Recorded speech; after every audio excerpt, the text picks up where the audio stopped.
experimental music at that time. And when I heard what they were doing, it just really struck me in a way. It was, I thought it was the most beautiful music I'd ever heard, and I couldn't believe that I had never known that that kind of music had existed, and I knew I just had to start doing it.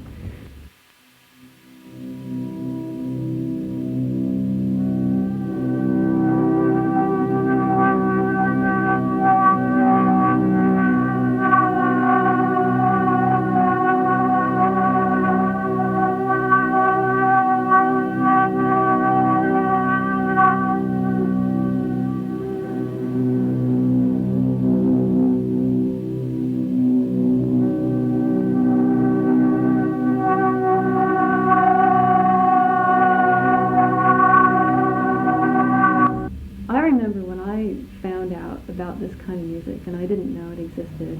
It was like, where has it been all my life? I can't believe it existed and I didn't even know about it.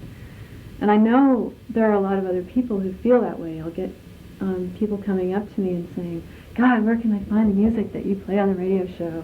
You know, I didn't even know that it existed. And unless it's really whacked out, it's not genetic memory. Is it true? Well, this is the song. The whole show is a song. Yeah.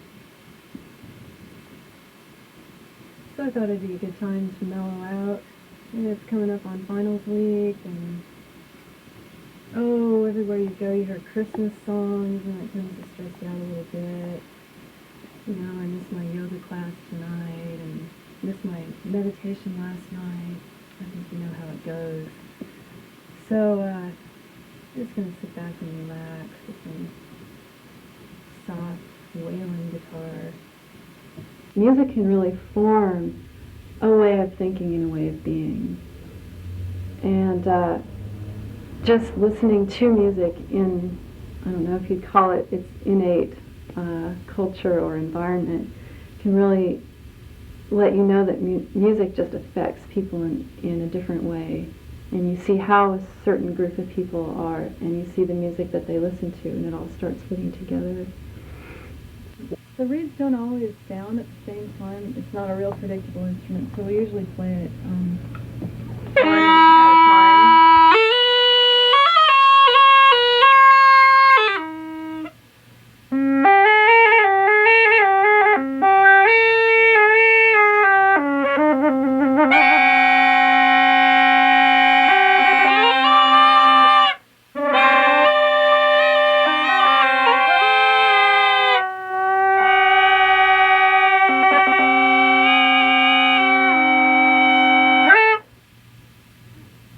To me, music is everywhere. All sound is music.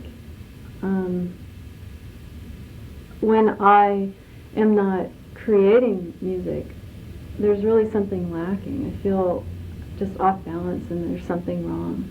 So I have a drive just to always be making music, and it doesn't have to be playing an instrument.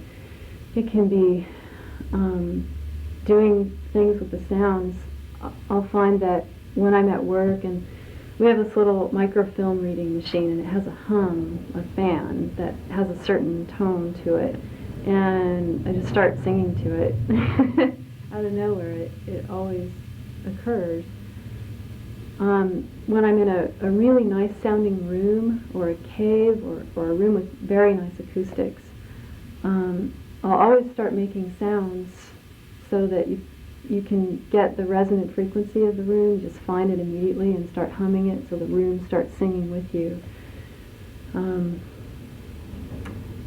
Music is just all sound and rhythm, and it's everywhere. Okay, this is a Squawk Box. See, so pretty.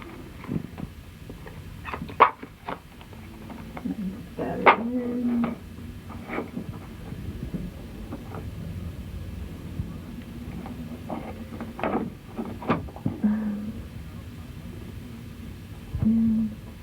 Battery. Working. Okay, this Squawk Box.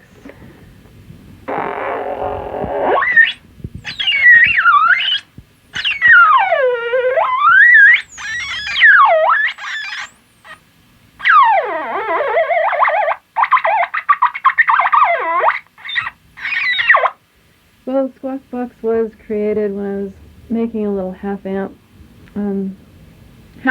amplifier. And it's basically, this was a circuit.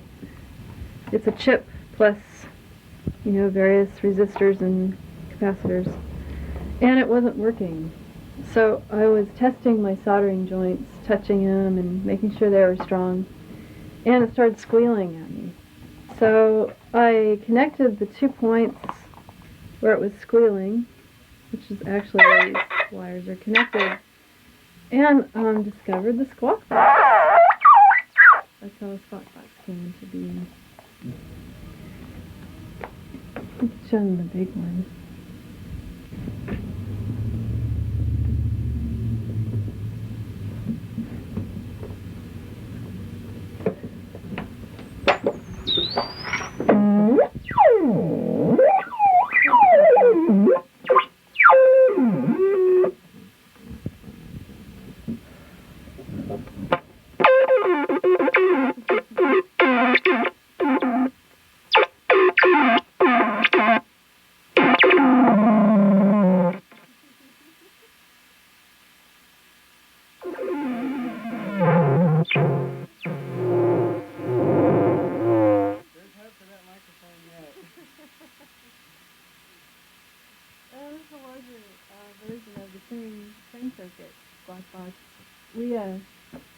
We put it in a larger can, coupled it with a PVC pipe, just to make it louder. So it looks like a 50s, like bomber.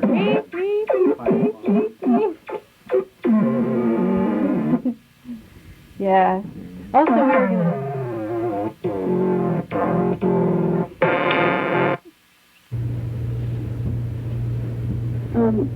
Subterranean emailed back, and Steve said that it's a really bad time to put out CDs, new releases right now because it's Christmas time. And he said, okay, I'll order them, but that's fine.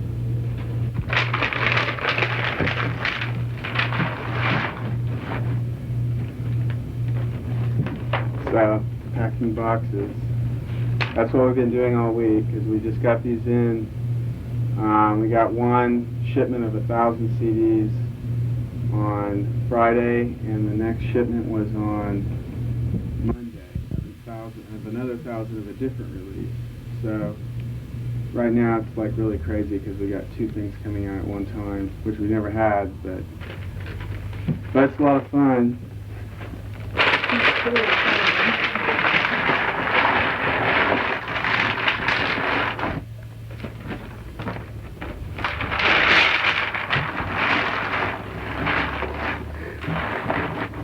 It's almost like a real business.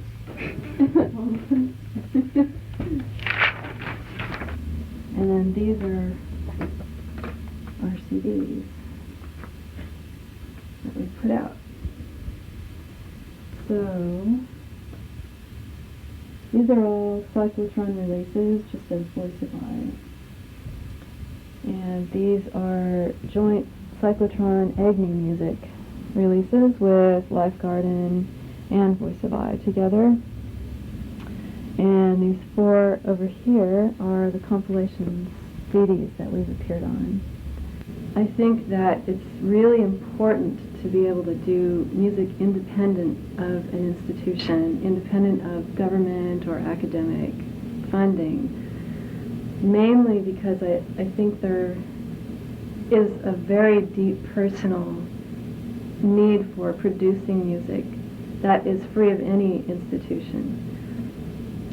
The music that we've seen produced by other independent artists goes really far. It goes beyond the avant-garde. They have a lot of academic grants and other institutions, governmental institutional music.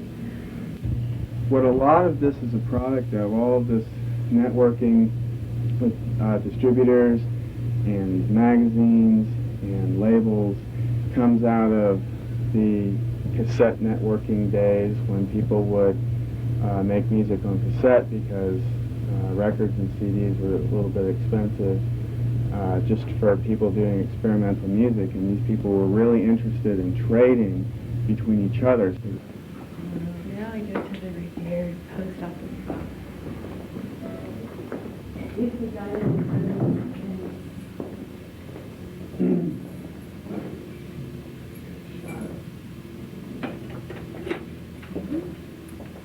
yeah, we got something. We like truckers.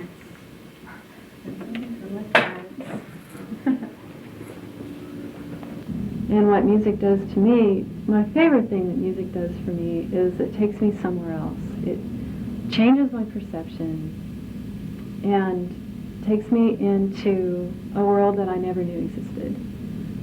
Or it takes me back to a world that I want to visit again. It's very imaginative, and it's not necessarily a world that doesn't exist in our reality. Perception is such an elusive thing. It can, everything can change when you put on a piece of music. And when you change the music, everything can change again. It can make you happy or sad, and beyond those emotions, it can make you feel that new things are possible, and you can think of those new creations and make them happen.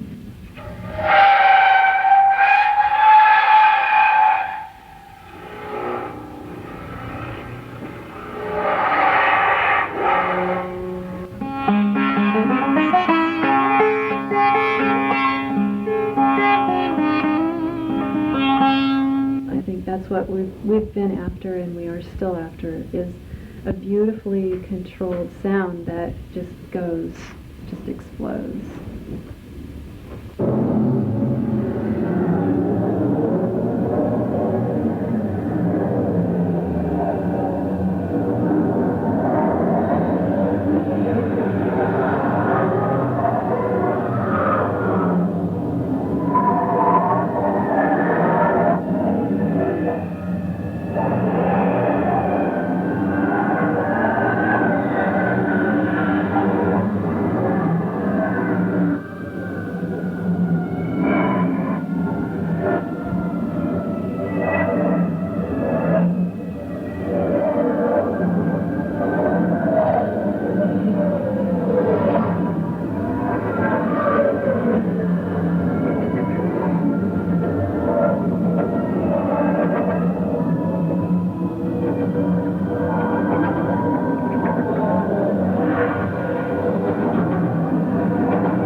Yay!